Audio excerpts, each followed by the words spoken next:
Iran Israel ಯುದ್ಧದ ಮಧ್ಯೆ ಭಾರತದಲ್ಲಿ ಚುನಾವಣಾ ಸಮರ ಮತಬೇಟೆಗೆ ಮುಹೂರ್ತ ಫಿಕ್ಸ್ ಆಗಿದೆ.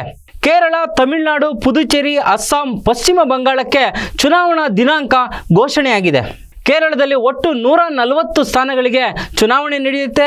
ಇಲ್ಲಿ ಲೆಫ್ಟ್ ಡೆಮೊಕ್ರೆಟಿಕ್ ಫ್ರಂಟ್ ಹಾಗೂ ಯುನೈಟೆಡ್ ಡೆಮೊಕ್ರೆಟಿಕ್ ಫ್ರಂಟ್ ಇದೆ. ನಡುವೆ ಭಾರಿ ಜಿದ್ದಾಜಿದ್ದಿನ ಪೈಪೋಟಿ ಇದೆ. LDF UDF ಮಧ್ಯೆ NDA ಕೂಡ ಈಗ ಕೇರಳದಲ್ಲಿ ಅಖಾಡಕ್ಕಿಳಿದಿದೆ. ಕೇರಳ ವಿಧಾನಸಭಾ ಚುನಾವಣೆಗೆ ಏಪ್ರಿಲ್ 9ರಂದು ಮತದಾನ ನಡೆದರೆ ಮೇ 4ಕ್ಕೆ ಕೇರಳ ಚುನಾವಣೆಯ ಫಲಿತಾಂಶ ಪ್ರಕಟವಾಗುತ್ತೆ.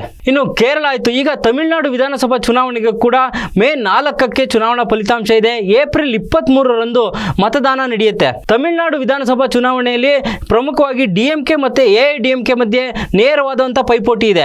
2021ರಲ್ಲಿ DMK 151 ಕ್ಷೇತ್ರಗಳನ್ನ ಗೆದ್ದರೆ AIDMK 70 ಕ್ಷೇತ್ರಗಳನ್ನ ಗೆದ್ದಿತ್ತು.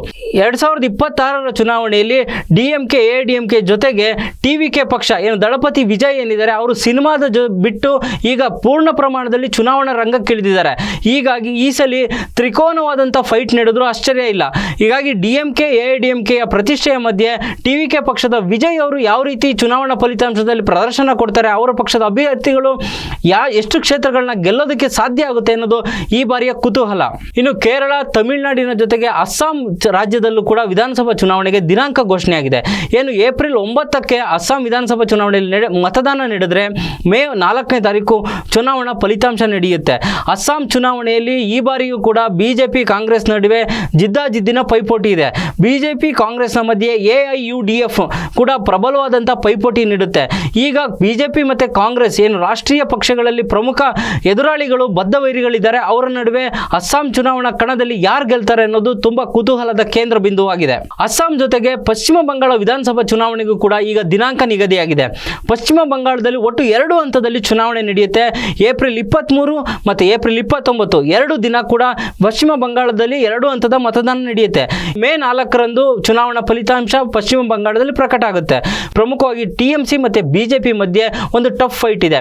ಮಮತಾ ಬ್ಯಾನರ್ಜಿ ಮುಖ್ಯಮಂತ್ರಿ ಗಾದಿಯಿಂದ ಅವ್ರನ್ನ ಇಳಿಸೋದಕ್ಕೆ BJP ಕಾಯ್ತಾ ಕೂತಿದ್ರೆ BJPಗೆ ಯಾವುದೇ ಕಾರಣಕ್ಕೂ ಪಶ್ಚಿಮ ಬಂಗಾಳದಲ್ಲಿ ಅವಕಾಶ ಮಾಡಿಕೊಡ್ಬಾರ್ದು ಅಂತ TMC ಪಕ್ಷ ಹಾಗೂ ಮಮತಾ ಬ್ಯಾನರ್ಜಿ ಕೂಡ ತನ್ನದೇ ಆದಂಥ ರಣತಂತ್ರಗಳನ್ನ ಎಣಿತಾ ಇದ್ದಾರೆ. ತಮಿಳುನಾಡು ವಿಧಾನಸಭಾ ಕ್ಷೇತ್ರದ ಜೊತೆಗೆ ಬರ್ತಕ್ಕಂಥ ಪುದುಚೇರಿಯಲ್ಲೂ ಕೂಡ ಚುನಾವಣಾ ದಿನಾಂಕ ಪ್ರಕಟ ಆಗಿದೆ.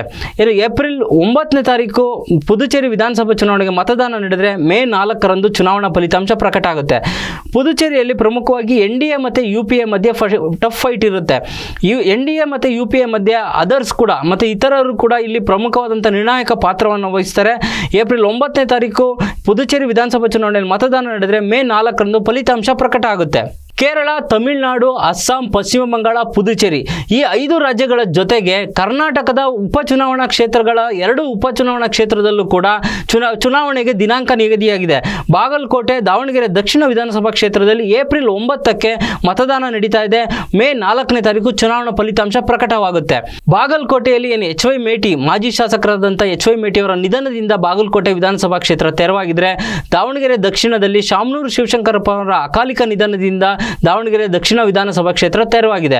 ದಾವಣಗೆರೆ ಮತ್ತು ಬಾಗಲಕೋಟೆ ಎರಡೂ ಕೂಡ ಕಾಂಗ್ರೆಸ್ ಮತ್ತು BJPಗೆ ಪ್ರತಿಷ್ಠೆಯ ಕಣ ಆಗಿದೆ. ಈ ಉಪಚುನಾವಣೆಯ ಜಿದ್ದಾಜಿದ್ದಿಯಲ್ಲಿ ಯಾರು ಗೆಲ್ತಾರೆ, ಯಾರು ಟಿಕೆಟ್ ಕೊಡ್ತಾರೆ ಅನ್ನೋದು ಬಹಳ ಮುಖ್ಯ. ಈಗ ಫಸ್ಟ್ ಚುನಾವಣೆ ದಿನಾಂಕ ಏನು ಏಪ್ರಿಲ್ 9ನೇ ತಾರೀಕು ನಿಗದಿಯಾಗಿದೆ. ಇದಕ್ಕೂ ಮುಂಚೆ ಅಭ್ಯರ್ಥಿಗಳು ಯಾರಾಗ್ತಾರೆ ಅನ್ನೋದು ಈಗ ಕುತೂಹಲ ಆಗಿದೆ. ಕಾಂಗ್ರೆಸ್ ಯಾರನ್ನ ಕಣಕ್ಕಿಳಿಸುತ್ತೆ ಮತ್ತು BJP ಯಾರಿಗೆ ಟಿಕೆಟ್ ಕೊಟ್ಟು ಮಣೆ ಹಾಕುತ್ತೆ ಅನ್ನೋದು ಬಹಳ ಮುಖ್ಯವಾಗಿದೆ.